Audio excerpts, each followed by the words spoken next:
Hi guys, welcome to Pakistani father and son reaction. तो कैसे हैं आप सब। मेरा नाम आजाद है यार। आज आज का वीडियो बहुत ही बड़ा निकल कर आ रहा है। आज हम रिएक्ट करने वाले हैं भाई भारतीयों की दुनिया को दी गई 10 ऐसी इन्वेंशंस जिसको देखकर पाकिस्तानी कलेजे फट कर आ गए भाई। अच्छा 10 जो दुनिया को दी हैं। देखते हो वॉच करते हैं कौन कौन सी जो इंडिया ने पूरी दुनिया को दी है यार। वॉच करेंगे तभी पता लगेगा। तो भाई जल्दी से वॉच कर लेते, कड़ान करते हैं स्टार्ट। तो दोस्तों क्लेवर में आपका स्वागत है। आज का वीडियो कुछ खास है, ऐसा वीडियो जो आपको गर्व से भर देगा। सोचो अगर मैं आपसे कहूं कि दुनिया की बहुत सी इंपॉर्टेंट चीजें जो आज हमारी जिंदगी का एक बहुत ही जरूरी हिस्सा है, उनमें से कई चीजों का ओरिजिन भारत से है। उनमें से कई चीजों की खोज भारत में ही हुई है। तो क्या आप इस बात पे यकीन करोगे? मतलब आप जहां देखोगे, चाहे वो टेक्नोलॉजी हो, हेल्थ केयर हो, एंटरटेनमेंट हो या फिर मैच भी, आज सब कुछ भारत की ही देन है। लेकिन ये बात सिर्फ यहीं खत्म नहीं होती। आज हम इंडिया के उन डिस्कवरीज, खोजों और इन्वेंशंस के बारे में बात करेंगे जिन्होंने दुनिया को बदल कर रख दिया। ये वीडियो है हमारे देश की उन उपलब्धियों की जो शायद बहुत से लोग नहीं जानते, लेकिन उनकी लेगेसी आज भी हर जगह दिखाई देती है। ये है इंडिया की वो गोल्डन हिस्ट्री जिसे हर एक हिंदुस्तानी को जानना बहुत जरूरी है। तो चलिए शुरू करते हैं इस बहुत ही इंटरेस्टिंग वीडियो को।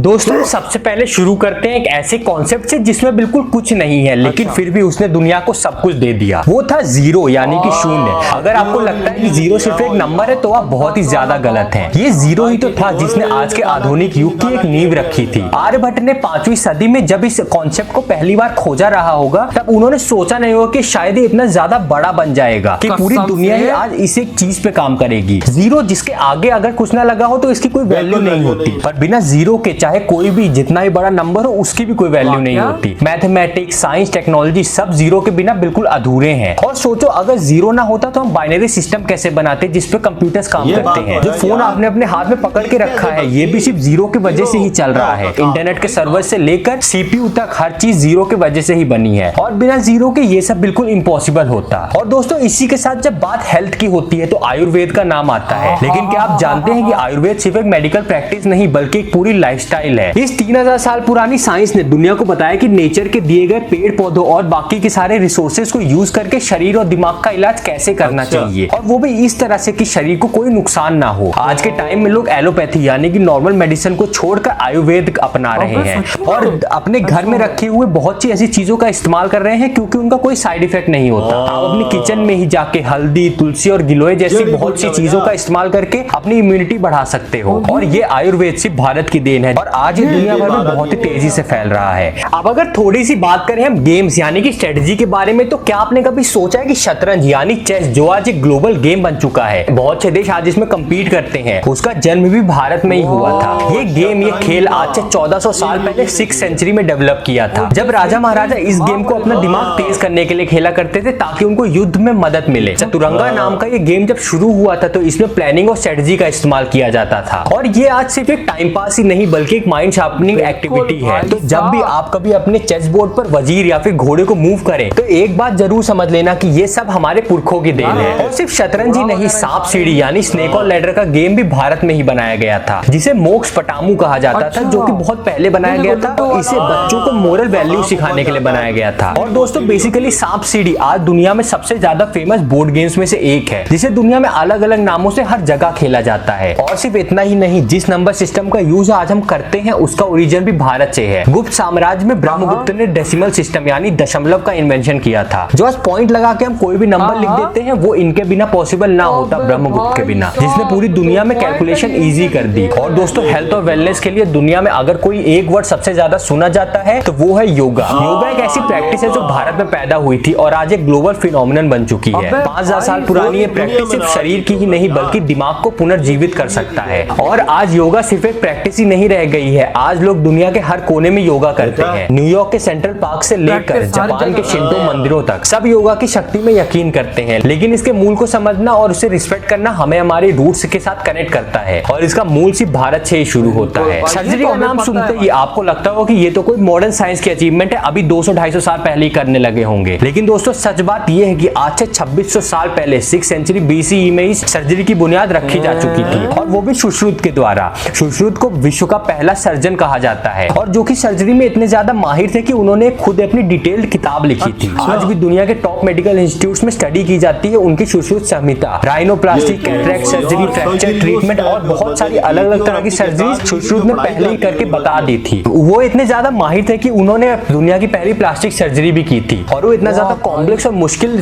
काम था कि वो आज भी करना बहुत ज्यादा मुश्किल है। और इसी वजह से सुश्रुत को दुनिया का पहला और सबसे ज्यादा स्किल्ड सर्जन कहा जाता है। डायमंड या फिर हीरो का नाम सुनते ही आप सबके चेहरों पे चमक जैसी आ जाती है। लेकिन क्या आप जानते हैं कि डायमंड माइनिंग की शुरुआत भी भारत में ही हुई थी। आज से 2500 साल पहले से लेकर 18वीं सदी के अंत तक भारत इकलौता ऐसा देश था जो कि डायमंड प्रोड्यूस करता था, हीरे प्रोड्यूस करता था। ये हीरे किसी और जगह नहीं मिलते थे। गोलकोंडा की खदानों ने दुनिया के सबसे खूबसूरत हीरे दिए हैं जिन्हें आज दुनिया के बड़े बड़े म्यूजियम्स में देखा जा सकता है। जिनमें से सबसे खूबसूरत माना जाता है कोहिनूर हीरा, जो दुनिया के सबसे प्रसिद्ध और महंगे हीरों में से एक है। भारत ने दुनिया को सिर्फ हीरे और डायमंड ही नहीं दिए बल्कि कपड़ों का भी ज्ञान दिया है। कॉटन या फिर कपास उगाना और इनसे कपड़े बनाने की टेक्निक भारत में ही शुरू हुई थी। हड़प्पा सिविलाइजेशन के टाइम से ही भारत कॉटन का एक्सपोर्ट यानी कि निर्यात करता आया है। बंगाल का मसलिन, गुजरात का पटोला और बनारसी सिल्क ये सब वर्ल्ड फेमस टेक्सटाइल्स हैं जो भारत के क्राफ्टमैनशिप को दिखलाता है और रिफ्लेक्ट करता है। और कपड़ों के साथ साथ मैथ्स के मामले में फिबोनाची सीक्वेंस, जिसे हम सब एक इटालियन मैथमेटिशियन के नाम से जानते हैं, इसकी खोज भी भारत में ही हुई थी। एंशिएंट इंडियन मैथमेटिक्स, खासकर पिंगल मैथमेटिक्स में इस सीक्वेंस को आज से 2300 साल पहले यानी 200 BCE में डेवलप किया गया था। फिबोनाची ने अपने नाम से इसे फेमस कर दिया। उसने इंडिया के शास्त्रों से इस चीज को चुराया और दुनिया भर में अपने नाम से इसे जाना जाने लगा। लेकिन दोस्तों इसका असली क्रेडिट हमारे इंडियन स्कॉलर्स को जाना चाहिए, जिन्होंने इस सीक्वेंस का इस्तेमाल करके नेचर, आर्ट, आर्किटेक्चर और यहाँ तक कि आज के समय में इसका इस्तेमाल स्टॉक मार्केट में भी किया जाता है। ये प्रूफ है कि भारत ने मैथमेटिक्स के फील्ड में कितने ग्राउंड ब्रेकिंग डिस्कवरीज किए हैं। और जब बात मैथ से बढ़ के राजनीति और गवर्नेंस की होती है तो अर्थशास्त्र का नाम आता है। अर्थशास्त्र इकलौती ऐसी किताब है जिसे अगर आपने पढ़ लिया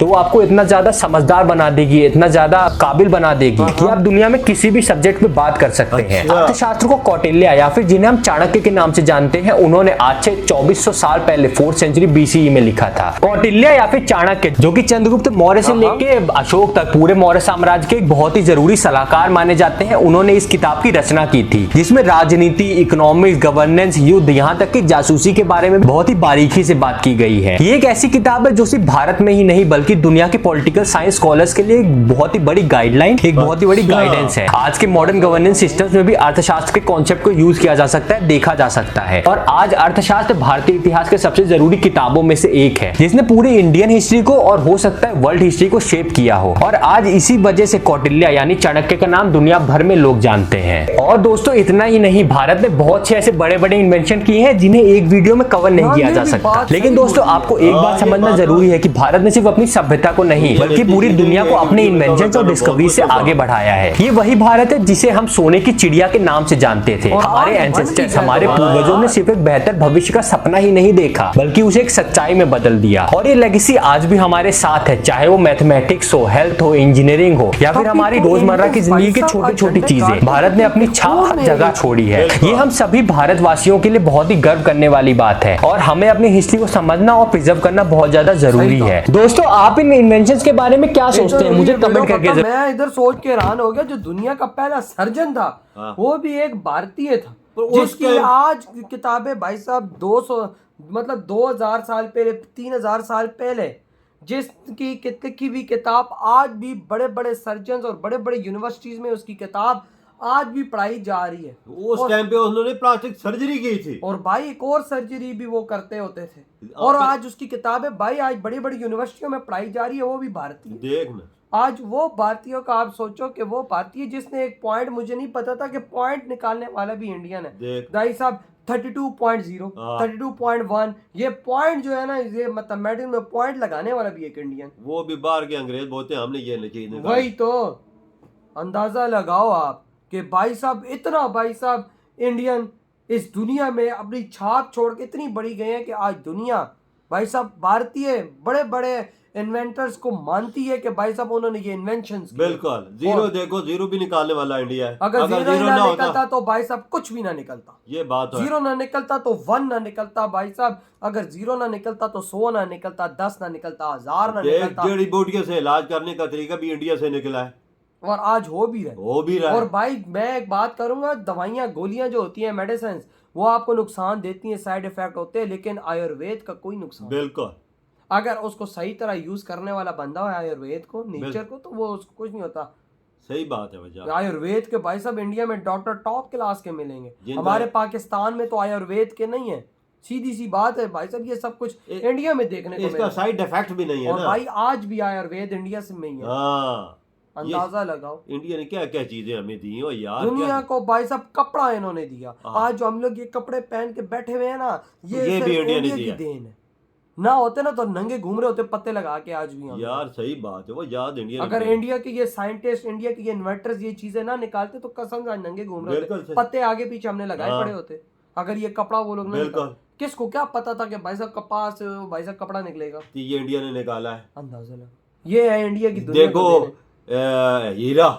हीरा भी इंडिया की देन है, हीरे भी इंडिया की देन है। जो कोई नूर लगा हुआ है मलका है बरतानिया के, वो तो चोर के बच्चे हैं ना, एक नंबर के चोर हैं। आप पे अंदाजा लगा इंडिया ने क्या क्या दिया हमें, पूरी दुनिया को दिया है। कसम से योगा की बात की जाए तो भाई मैं कहता हूँ भारतीय आज तब इस दुनिया में झंडे गाड़े ना, क्योंकि उनके खून के अंदर कामयाबी, उनके खून के अंदर उनके पुरखों से चली आ रही है रवायत है कि उनके खून के अंदर इन्वेंशंस है। बिल्कुल आज दुनिया की बड़ी बड़ी चीजें इंडिया ऐसी ऐसी इन्वेंट कर रहा है कि भाई जो बड़े बड़े देशों के पास नहीं है। योगा पूरी दुनिया में मनाया जाता है। देखो आज चंद्रयान 3 को इतने कम पैसों में उधर चांद पर ये ले गए, कैसे ले गए? खून के अंदर इन्वेंशन। बिल्कुल, खून के अंदर जब इन्वेंशन हो ना तो साला हर चीज होती है। बिल्कुल। तो यार आपकी क्या थॉट है भाई साहब इस प्राउड मूवमेंट पर इंडिया के? इधर ही वीडियो खत्म करते हैं।